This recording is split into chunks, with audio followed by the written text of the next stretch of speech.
is the purpose of this entire discussion, and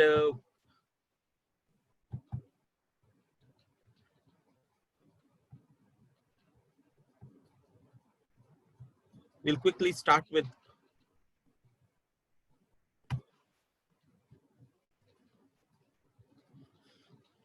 so when the entire universe was formed, there were three parts which I plan to take up in today's short lesson, and that is कि big bang क्या था, जो आपको अभी आपने lecture attend करा उसमें उन्होंने बताया बिग बैंग की स्टार्टिंग क्या हुई, स्टार्स कैसे बने, एंड स्टार्स के बाद स्टार्स की जो डेथ होती है जिसको हम सुपरनोवा बोलते हैं वो क्या होता है, और इस सबसे हम लोगों को क्या मतलब है, इस सबसे हम लोग को क्या फर्क पड़ा, क्या चीजें हुई. So coming to the first part, there is some part of mathematics involved definitely. I must apologize जिन लोगों को मैथ्स में who are not very comfortable. I won't go too much into that, and I cannot in fact ये complicated चीजें हैं. I have given you again, जैसा पिछली बार भी था, वेबसाइट पे बहुत सारा रिसोर्स मटेरियल दिया है. ये केवल ओपनिंग है, you can definitely आप सारी चीजों को you can study. When the entire universe was formed in first 3 minutes, it was very simple. बहुत कम चीजें थी, इलेक्ट्रॉन्स थे, एंटी पार्टिकल इलेक्ट्रॉन का पोजिट्रॉन था, जिनका दोनों कहीं ऑलमोस्ट मासलेस होते हैं, and photon, neutrino and anti-neutrinos the. These were there, these particles were there at starting of the entire Big Bang, and just these Big Bang के बाद बहुत ही homogeneous था, हर तरफ एक ही टाइप की चीज थी, टेम्परेचर भी एक ही था. It was cooling down definitely, पहले सेकंड से ही काफी तेज स्पीड से कूल डाउन हो रहा था. एनर्जी की डेंसिटी कांस्टेंट थी, because energy we know second law of thermodynamics states कि energy of the entire cosmos is same रहती है. So energy is one part, and again E is equal to mc square. इस सारी चीजें mass and energy आपस में related था. सारी चीजें जितने भी पार्टिकल्स बन रहे थे वो एनर्जी के थ्रू बन रहे थे. Stefan Boltzmann equation comes into view कि कैसे एनर्जी के हिसाब से टोटल टेम्परेचर एंड एनर्जी के हिसाब से अलग अलग पार्टिकल्स कितने रहे, एंड दीज आर इसेंशियल. ये सारी चीजें गोल्डीलॉक्स प्रिंसिपल बनाती है. I am going to discuss in very short Goldilocks का मतलब क्या हुआ इस पूरी चीज में. लेकिन यहाँ पे आपके लिए जो समझना जरूरी है, या आप इससे शुरुआत कर सकते हैं समझने की, कि प्रोटॉन एंड न्यूट्रॉन, इनसे photon and electron, neutrinos produce हो रहे थे.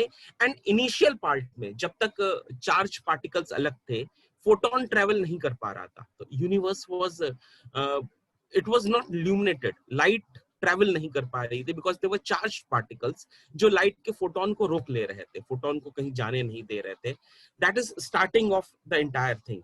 इस पूरे प्रोसेस को समझने के लिए nuclear particles are important part. I am not going to explain you nuclear particles, I can not in 30 minutes, कोई भी एक्सप्लेन नहीं कर सकता है. लेकिन अगर आप इंटरेस्टेड हो तो मैंने काफी सारी वेबसाइट्स बनाई, लिंक्स डाले हुए हैं जिससे आप जाके पढ़ सकते हैं, समझ सकते हैं. वी आर टॉकिंग ऑफ सब न्यूक्लियर पार्टिकल्स. फाइनली प्रोटॉन किससे बनता है, न्यूट्रॉन किससे बनता है, क्वार्क्स क्या होते हैं, अप डाउन क्वार्क्स, म्यून्स क्या होते हैं, लेप्टॉन्स क्या है, क्योंकि initially these were the only things which were there in the entire cosmos. केवल यही चीजें थी जिनसे पूरी चीजें आगे बढ़ रही थी. Planck which is the smallest unit, last time आपको एक वीडियो दिखाया था जिसमें हम लोगों ने रिलेटिव हर एक चीज की टोटल वो देखा था कि डायमेंशंस देखे थे. Planck is the smallest thing, and ये सारी चीजों से ही आगे यूनिवर्स आगे जा रहा था, बन रहा था. यहाँ पे again one more part which was there in lecture also, dark matter and dark energy. This again is something very interesting, जिसको अभी तक scientist through out the saying कि हम लोग बहुत नहीं समझ पाए हैं. बहुत नहीं समझ पाए हैं मतलब 100% डिसाइफर नहीं कर पाए हैं. ऑब्वियसली काफी हद तक काफी चीजें इनसे रिलेटेड समझ में आई हैं. You can look into these things. There are number of lectures available. There are number of books available. I have referred to a very interesting book, First 3 Minutes by Stephen Weinberg. And if you want, you can search of this book. ये PDF form में available है. That will be piracy. Definitely you can buy it. That is better. लेकिन in case आप buy नहीं करना चाहते हैं, तो you can search for this book. And this author holds Nobel Prize. He was given Nobel Prize. So definitely इन्होंने जो भी लिखा है, that is something very interesting. Depth में जाने की जगह I'll try to just this was जो world की शुरुआत थी after Big Bang, and then there were not many things available. As you see, just nuclear particles थे, atom नहीं बना था, क्योंकि इतनी ज्यादा temperature was so high that atom का बनना पॉसिबल नहीं था. That is first threshold. Second threshold में जो आज का सेकंड पार्ट ऑफ डिस्कशन है, formation of stars. Almost initially 400 million 4 lakh साल बाद, which is almost 500,000 years after the formation of Big Bang, stars began to form. Now, when we think of stars, there is something we keep on trying to understand कि stars कैसे बने, how was it कि stars came into being, क्यों बने, and यहाँ पे Goldilocks condition आ रही है कि see, it was very homogeneous, सब तरफ एक ही जैसा था. ऐसा क्या हुआ कि कुछ आके क्लम्प होने लगा. यहाँ पे you'll have to understand the four forces. There are four forces which you all would be aware of: gravitation force, electromagnetic force, weak interaction and strong interaction, जिनको nuclear level पे हम लोग बोलते हैं atom के अंदर weak nuclear reaction, weak nuclear attraction and strong nuclear attraction होता है. यहाँ पे important है gravity. See, there are particles floating in universe, and with जैसे जैसे टेम्परेचर नीचे आ रहा है, एटम बन रहा है, चार्ज्ड इलेक्ट्रॉन प्रोटॉन आ रहे हैं, एटम बन रहा है, तो क्लम्प्स बनते जा रहे हैं. Initial atom hydrogen and helium, these were the only two elements which were available initially. इनके बहुत बड़े बड़े क्लाउड्स बन रहे थे. Now what gravity did was it clammed it together. Gravity का जो प्रिंसिपल है कि आप कहीं भी अगर होमोजीनियस नहीं है, जब तक सब एकदम बराबर है, तब तक कुछ कॉम्प्लेक्स बन ही नहीं सकता है. जहां भी थोड़ा ज्यादा हुआ, हाइड्रोजन या हीलियम आसपास आ गए, ग्रेविटी उनको खींचने लगी, एंड ग्रेविटी खींच के कंबाइन करके उनको बनाने लगी, एंड उससे ग्रेविटी और बढ़ने लगी. It started a chain reaction. जैसे ही मास बढ़ने लगा और एटम्स पास आने लगे, वैसे ही उनका मास बढ़ने लगा, ग्रेविटी उनकी बढ़ने लगी और चीजों को खींचने लगी. And that is how stars started. Stars का क्या हुआ, अलग अलग पूरा ही ग्रेविटी ने billions of stars उनको खींचा, and एक फनल बन गया. See, अब होमोजीनियस से कुछ अलग, कुछ चेंजेस आने लगे. वो चेंज क्या था? स्टार के अंदर क्या होता है, जो हम लोग के हाइड्रोजन बॉम्ब में होता है, कि प्रोटॉन से हीलियम बनता है. दो प्रोटॉन्स फ्यूज होके, you can look into this, बहुत इजीली आपको इससे रिलेटेड मैटर मिल जाएगा. लेकिन this is effective principle of hydrogen bomb, and this is effective principle of how the sun is working, how all the stars are working, कि दो protons fuse होके helium atom बनते हैं, उससे एनर्जी प्रोड्यूस होती है, and this energy is something which acts against the gravity. C, a star में gravity is trying to push it together, एकदम करीब लाने की कोशिश कर रही है, स्टार को क्रम्प कर रही है, एंड ये जो फ्यूजन एनर्जी है, ये उसको बाहर खींच रही है. तो these two are balancing out. Star की जो लाइफ होती है, वो इनकी बैलेंसिंग आउट से ही होती है. जब finally star Burns out, star की जो प्रोटॉन्स होते हैं वो पूरे खत्म हो जाते हैं, पूरे हीलियम में कन्वर्ट हो जाते हैं, तो ग्रेविटी उनको अंदर पुश कर देती है. Now again, if you look at the entire after big bang, the entire Cosmos temperature नीचे आ रहा था. ग्रेविटी से कुछ स्टार बन रहे थे, कुछ का मतलब कई billion stars, billions of billion stars, जो हीट वापस प्रोड्यूस कर रहे थे. तो दे आर डिफरेंस नाउ. एक तरफ टेम्परेचर नीचे आ रहा है, एंड जो स्टार्स हैं उनके अंदर फ्यूजन एनर्जी के कारण टेम्परेचर बढ़ रहा है. एंड इससे हम लोग को क्या मतलब है? सी, व्हाट हैपेंस जब स्टार में एनर्जी टेम्परेचर बढ़ता है, तो जो सिंपल हीलियम एटम है, उससे और कॉम्प्लेक्स एटम्स बनने लगते हैं. पीरियोडिक टेबल में hydrogen is first element, second comes down is helium, जो आपकी इनर्ट गैस होती है, एंड फिर उससे ऊपर जितने भी हैं, वो प्रोटॉन्स आपस में फ्यूज होके अलग अलग एलिमेंट्स बनाने लगते हैं, till 26th element, that is iron. ये स्टार्स की कोर में बन रहा है. दिस इज समथिंग जो स्टार्स में बन रहा है. I will show you a very small video on this thing. Hopefully आपको थोड़ा सा इंटरेस्टिंग लगे.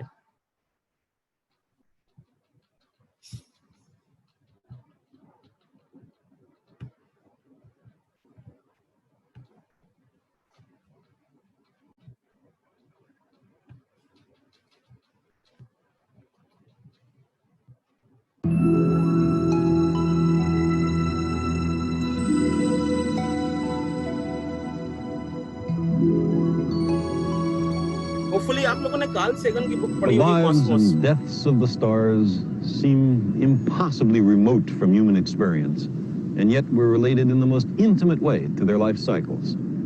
The very matter that makes us up was generated long ago and far away in red giant stars.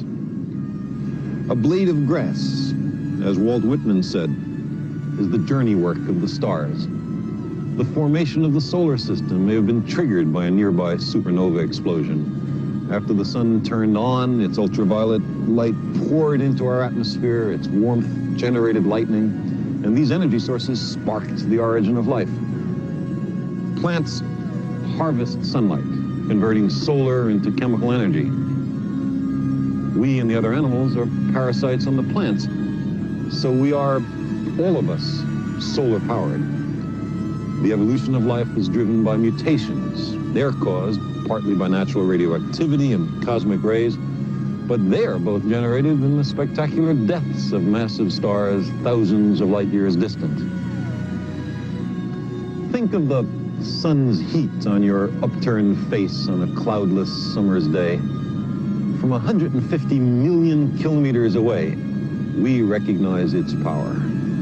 What would we feel on its seething, self-luminous surface or immersed in its heart of nuclear fire? And yet, the sun is an ordinary, even a mediocre star. Our ancestors worshipped the sun, and they were far from foolish. It makes good sense to revere the sun and the stars, because we are their children. We have witnessed the life cycles of the stars. They are born, they mature, and then they die. As time goes on, there are more white dwarfs, more neutron stars, more black holes. The remains of the stars accumulate as the eons pass. But interstellar space also becomes progressively enriched in heavy elements, out of which form new generations of stars and planets, life and intelligence.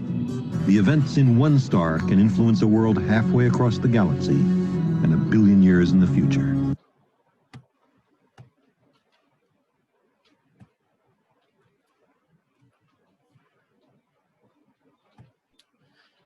See, Carl Sagan has worked a lot, and he was the first person who came out with this particular thing कि we are from stars, हम stars हैं, which is a very strange. जब ये बात पहली बार आई कि आप सोचिए कि आप यहाँ पे हैं, कोई आपसे कहे कि आपकी बॉडी का हर एक एटम किसी ना किसी अलग तारे से बन के आया है. That sounds very strange, but it is the fact. जब वर्ल्ड बिग बैंग के बाद कॉस्मोस बना तो केवल हाइड्रोजन एंड हीलियम था, ड्यूटेरियम्स थे, कुछ हाइड्रोजन के आइसोटोप्स थे. उसके ऊपर के जितने भी एलिमेंट्स बने हैं वो सारे ही एलिमेंट्स स्टार्स में बने हैं, अलग अलग स्टार से, एंड वो टूट के उन्हीं के मेटोराइट से या किसी अलग फॉर्म में वो वापस अर्थ पे आए, which I plan to take up in my next discussion if you will be interested. लेकिन it sounds very strange. जब मैंने भी पहली बार सुना मुझे भी बहुत अजीब सा लगा कि हर बॉडी का हर एक हिस्सा किसी ना किसी तारे से आया है, किसी ना किसी तारे का हिस्सा है. And it's not only star के बाद the next part, which is perhaps equally interesting and which you should be aware of, is dying star. Star की death. Star की death से हमें क्या फर्क पड़ता है? See, when a star dies, first part में अभी तक हम लोग ने डिस्कस करा, बिग बैंग में होमोजीनियस मैटर था, केवल हाइड्रोजन और हीलियम थी. उसके बाद जैसे जैसे ठंडा हुआ, ग्रेविटी ने स्टार्स बनाए, billions of stars, and stars का अपना एक प्रोसेस स्टार्ट हो गया. उसके अंदर एनर्जी बनने लगी, because energy is definitely important. सब कुछ एनर्जी से जुड़ा है, एंड उस फ्यूजन एनर्जी के थ्रू ही और एलिमेंट्स बनने लगे. यहाँ पे we discussed forces. Gravitation force is something which is important and which is responsible for this whole thing. Gravitation force depend करता है mass पे. So it is again a chain reaction. कुछ करीब आए, उनका mass बढ़ा, उन्होंने और gravity बढ़ी, और को करीब खींचा, and उस पूरे खींचने के बीच में स्टार्स बनने लगे. स्टार्स के अंदर का जो टेम्परेचर है वो बाहर से वापस बढ़ने लगा, एंड उसमें आपके नए एलिमेंट्स बनने लगे. Now very quickly I'll come to the third part. Finally I'll just discuss 3 parts today. छोटा सा lecture instead of boring you too much on Sunday. The third part is star का क्या होता है. And see, इसमें I'm not very well qualified. You can, there are books by Stephen Hawking जिसमें इसमें बहुत अच्छे से लिखा है, and even लॉरेंस क्रॉस ने इस पे बहुत अच्छी रिसर्च करी है. लॉरेंस क्रॉस की बुक आपको आसानी से मिलेगी नहीं, स्टीफन हॉकिंस की सारी बुक्स आपको ऑनलाइन मिल जाएंगी. एंड वहां पे पूरी स्टार की लाइफ साइकिल को बहुत ही इंटरेस्टिंग तरीके से बनाया है. स्टार एक बैलेंस होता है, उसके अंदर फ्यूजन हो रहा है जिससे सारे प्रोटॉन्स हीलियम में कन्वर्ट हो रहे हैं, और बाहर से उसको ग्रेविटी पुश कर रही है अंदर से, ये उसको बाहर पुश कर रहा है। जब तक ये बैलेंस बना हुआ तब तक स्टार की लाइफ है। अपने सन की भी जो है 5 बिलियन ईयर्स का है, तो ये लाइफ तब तक एक बैलेंस में बनी हुई है। जैसे जैसे टाइम बढ़ता है वैसे वैसे अंदर का और एनर्जी होने लगती है, फिर star dies out. Star dies का मतलब ही क्या हुआ कि जितना भी उसके पास प्रोटॉन था, जितना भी हाइड्रोजन था, पूरा बर्न आउट हो गया, सब हीलियम में कन्वर्ट हो गया। फिर gravity wins. There's a cosmology में there's a very interesting saying कि gravity finally always wins. Gravity wins and gravity उसको push करती है, कोलैप्स हो जाता है पूरा स्टार। जब स्टार कोलैप्स होता है तो वापस उसके अंदर का टेम्परेचर बढ़ने लगता है, एंड वो टेम्परेचर जो इनिशियली स्टार के बर्निंग के टाइम वाला टेम्परेचर होता है, जो अभी सन का टेम्परेचर है, उससे भी काफी ज्यादा होता है। जब टेम्परेचर ज्यादा होता है तो अगेन एलिमेंट्स और हैवी बनने लगते हैं। इनिशियली स्टार में 26th part of periodic table आपका आयरन बना, उसके ऊपर क्या, पीरियोडिक टेबल में 90 तक के जितने एलिमेंट्स हैं वो बर्निंग स्टार से बनते हैं।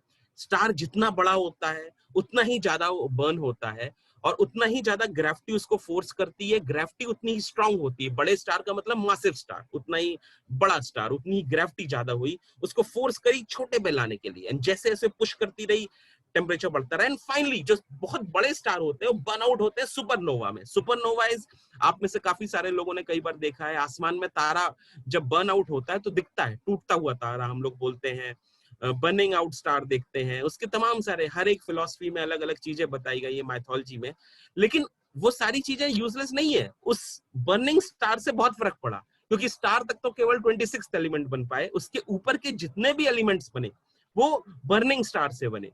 So maybe not literally, but somewhere in the form, we जो बर्निंग स्टार है उससे लाइफ बनी, बर्निंग स्टार से ही हम लोग बने। सुपरनोवा जो फॉर्म है वो उससे बना, सारे एलिमेंट्स उससे बने। So this is what is the third part. Initially big bang हुआ, सारी चीजें होमोजीनियस थी। सेकंड पार्ट में कुछ चीजें करीब आई, ग्रेविटी ने पुश करा, एंड केमिकल रिएक्शन स्टार्ट हुए, केमिकल एनर्जी। उसके पहले तो केवल ग्रेविटेशनल थी, केमिकल एनर्जी से और चीजें बनी। एंड फिर जब स्टार बर्न आउट हो गया सुपरनोवा में, तो आपके पास 90 एलिमेंट्स आ गए। अब एलिमेंट्स कॉम्प्लेक्स हैं, अब वो अलग अलग एलिमेंट से चीजें बन सकती हैं, ये सारी चीजें आगे बढ़ सकती हैं। This is the part of today's discussion, and मैं आपको कुछ चीजें छोटे में, जो इस कहीं भी आप कॉस्मोलॉजी की कोई चीज अगर अटेंड करें उससे रिलेटेड कुछ चीजें आपको बताएंगे। इसमें से one part is Goldilocks principle. आप सबने आई एम श्योर गोल्डीलॉक की कहानी सुनी होगी, अगर किसी ने नहीं सुनी है तो गोल्डीलॉक इट्स बच्चों की स्टोरी है कि वो 3 बेयर के घर में गई, 3 भालुओं के घर में। उसने पहले पुडिंग्स खाई, एक पुडिंग बहुत गर्म थी, कुछ बहुत ठंडी थी। जो अच्छी पुडिंग थी वो उसने खा ली, चेयर पे बैठी, कुछ चेयर बहुत हार्ड थी, कुछ बहुत सॉफ्ट थी। जो ठीक ठाक चेयर थी उस पर उसने फाइनली बैठ गई, एंड फिर वो बेड में गई। पापा बियर का जो बेड था वो बहुत ही हार्ड था, और जो मम्मी का था वो बहुत सॉफ्ट था, कंफर्टेबल नहीं था, 2 साइड्स। एंड वो बेबी के बेड पे सो गई। जब बियर्स आए तो वो भाग गई। The part of out here, Goldilocks principle is used in number of places. It is used in finance, it is used in everyday life. Goldilocks principle का मतलब होता है appropriately सही, ना कम ना ज्यादा। कॉस्मोलॉजी में इसका बहुत यूज होता है। गोल्डीलॉक प्रिंसिपल्स बोलते हैं कोई भी प्लैनेट तब बन सकता है जब सब कुछ सही हो रहा हो। And it is very strange, billions and billions of planets हैं, बिलियंस ऑफ सन हैं, गैलेक्सीज बनी, स्ट्रक्चर्स बने, galaxies have structures, you can see many beautiful pictures. ये सब कहीं ना कहीं कोऑर्डिनेट्स मैच कर रहे थे, वो सारी प्रोबेबिलिटीज मैच कर रही थी, तो ये बन रहा था। एंड इससे भी ज्यादा प्रोबेबिलिटीज जब मैच कर रही थी तो लाइफ बनी। Life again will discuss in next lecture, life कैसे बनी। बहुत सारी प्रोबेबिलिटीज थी, उनमें से कोई एक चीज मैच हो रही थी गोल्डीलॉक प्रिंसिपल्स के लिए। लेकिन again if you look, billions and billions of galaxies हैं, तो ये प्रोबेबिलिटीज कई बार आ रही होंगी। And it is not only space, it is also time. 13.8 billion years हो गए हैं। लाइफ जब बनती है, लाइफ की जो प्रोसेस होता है, फिर कहीं किसी प्लैनेट बना, प्लैनेट में लाइफ हुई, ओरिजिनेट हुई, एंड डाई आउट हो गई।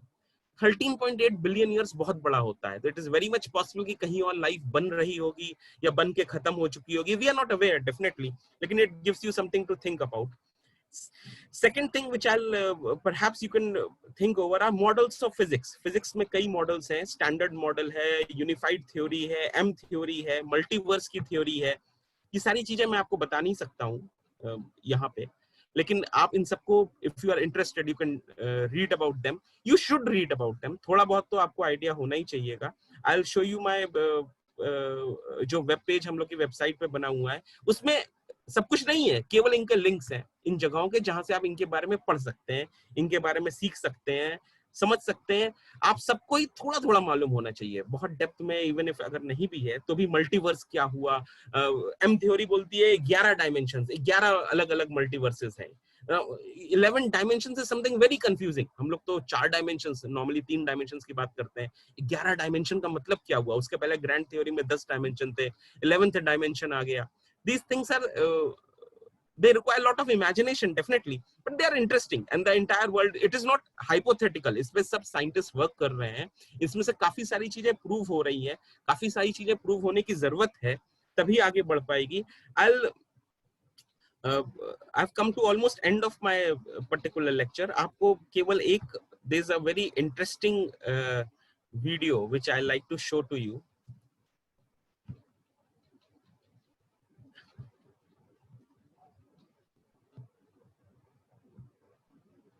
I won't take too much of your time. Hubble Space Telescope is famous for looking deep into the past of the universe, but it can also predict the future. ये website है. Pictures made by Hubble over the years इसमें Hubble की सारी findings दी हुई हैं.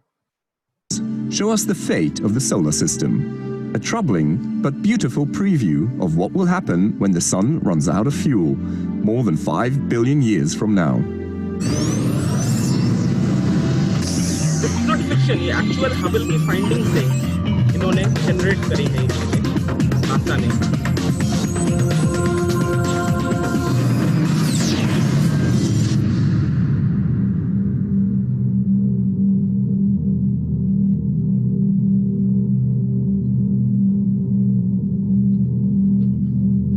Standards, but less than halfway through its expected lifespan. However, by observing countless stars similar to the Sun, scientists now have a good idea of what will happen to the solar system in the very distant future. Stars are balls of matter that produce energy mainly by fusing together atomic nuclei of hydrogen, forming helium. Now, when two nuclei fuse together, their combined mass is slightly less than the sum of the two original nuclei, and the difference is released as energy. That's where sunlight comes from.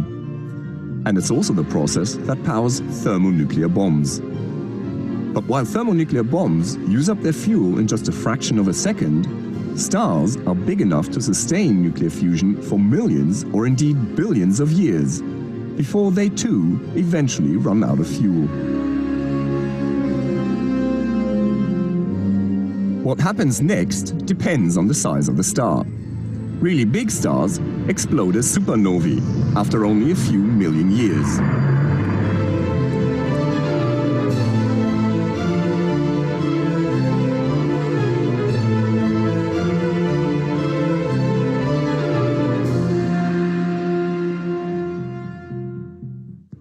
While the smallest stars burn slowly enough to be virtually immortal, their expected lifespan is much longer than the present age of the universe, meaning that we've never seen one die. But for stars like the Sun, which have a lifespan measured in billions of years, astronomers have made many observations of what happens when the fuel supply runs out. They end with a whimper, not a bang. Here's how it goes, as revealed by Hubble observations of dozens of stars at different stages of evolution. First, the star swells up and cools down a little, becoming a so-called red giant. When the Sun does this, it will destroy the inner planets of the solar system.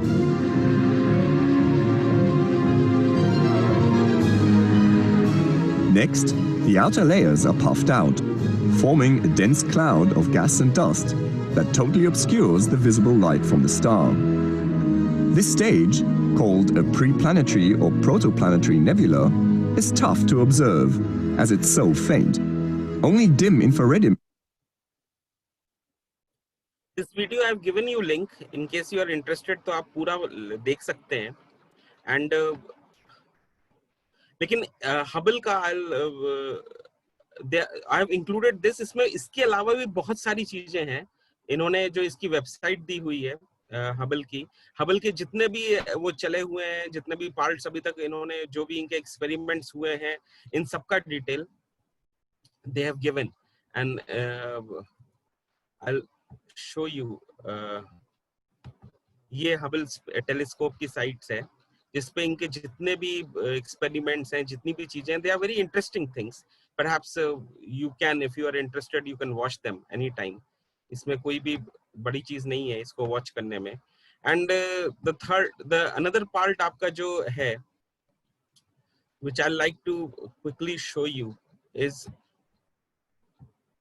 just a second.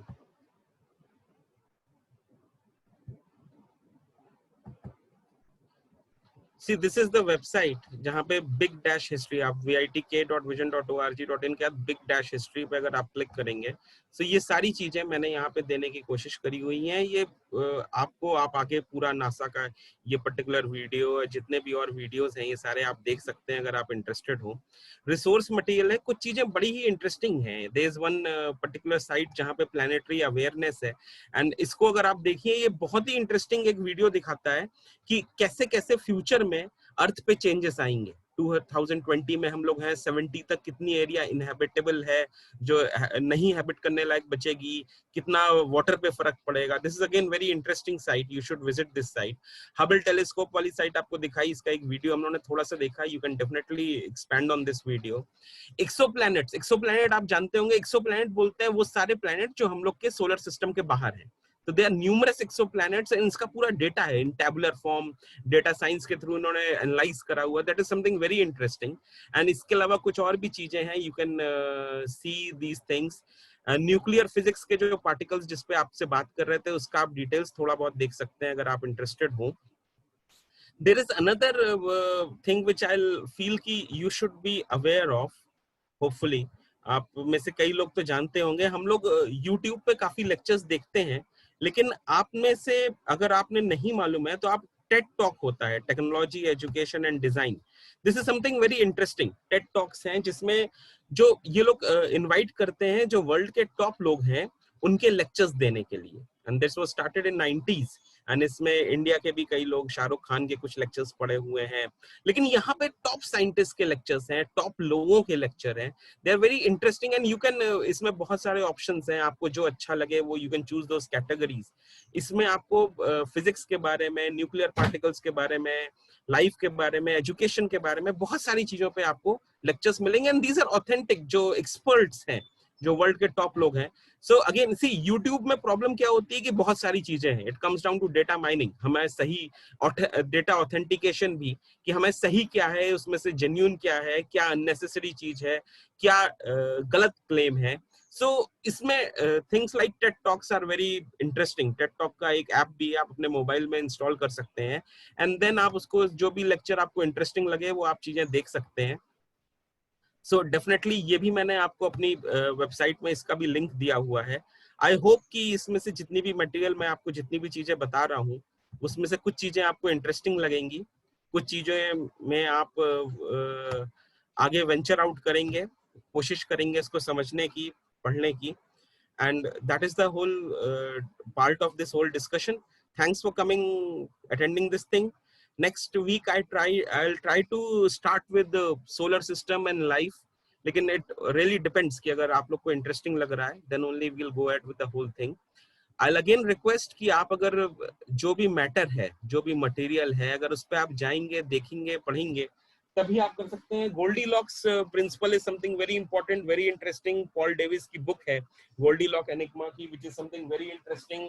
इसमें हर एक planet कैसे बना, life कैसे बना, and इसमें probability का कितना पोर्शन है.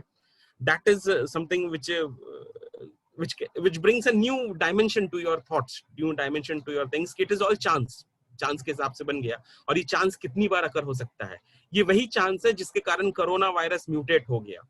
लेकिन अब हम लोग देख रहे हैं कि हम लोग की जो टोटल सभ्यता है, इसमें कितनी बार चांस के हिसाब से म्यूटेशन होता है. It is complete chance mutation जो हुआ.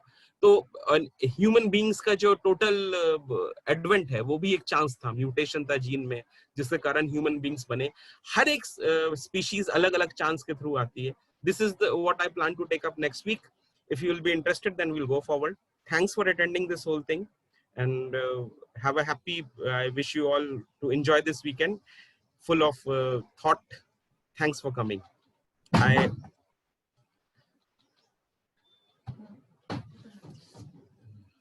I'll like quickly summarize with there's one particular song which I have maybe, but if you like you can leave or